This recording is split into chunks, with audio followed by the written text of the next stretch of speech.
تعالوا نعمل مع بعض بقى الكشك الصعيدي ده. كده الكشك الصعيدي اللي عندنا في الصعيد، الناس اللي يعني لو بعض الناس مش عارفاه، ده كشك صعيدي كده بنعمله بالقمح واللبن الرايب و... ويعني بنستعمله في حاجات كتيرة. هنا بقى قبل ما هنبدأ ونقول بسم الله، هنعمل الأول الصلصة اللي احنا هنحطها على الكشك. تمام. هنا معايا معلقتين سمنة، وحاطين عليهم فصين توم، يعني شويه توم كده مفرومين حلوين يتحمروا معايا. ودي الصلصه كده انا فكاها ومسخناها. اول ما التوم تتحمر هنيجي نازلين بالصلصه دي، نطش يعني نطش التوم بالصلصه. تمام، زي ما انتم شايفين كده اهو. التومه اتحمرت معايا، هنحط الصلصه بقى تتسبك بقى براحتها، ونسيبها بقى على نار هاديه تتسبك. بس هنحط عليها ايه بقى؟ هنحط عليها نص معلقه ملح، نص معلقه سكر، مكعب مرقه دجاج، ربع معلقه كمون، ربع معلقه فلفل اسمر، والسبع بهارات، ربع معلقه سبع بهارات. كل التوابل دي كده، ومعلقه السكر طبعا علشان الحموضه بتاع الطماطم، وبتديها برضو بتخليها لون احمر كده. كل الحاجات دي كده هنسيبها مع بعض تتسبك بقى، ونوطي عليها النار. تمام.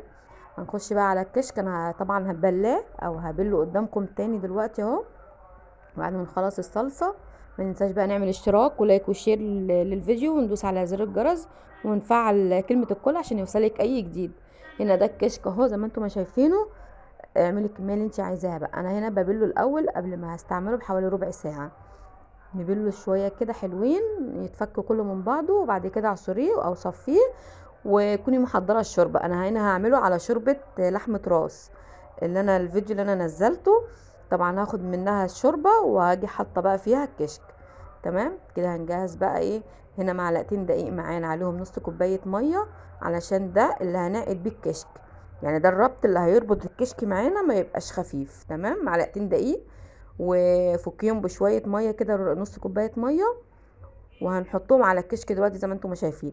الكشك بقى هنعمل فيه ايه؟ انا جبت حله وحطيت فيها شويه شوربه محترمين كده حلوين على حسب الكميه بتاع الكشك اللي انت عاملاها. وفي الشوربه دي حطيت كبشه صلصه. المقطع معلش اتقطع، فانا بقول لكم انا عملت ايه. جبت حله حطيت فيها شويه شوربه، حطيت فيها كبشه صلصه من اللي انا سبكتها، وجيت صفيت الكشك ورحت حطها في الشرب.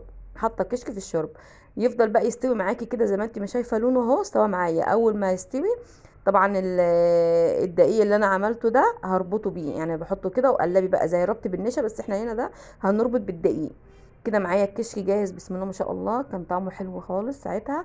انا هنا بعمله خفيف شويه عشان بسقي فيه بالتاو، يعني زي الفته كده، بس بدل العيش انا بحط بالتاو.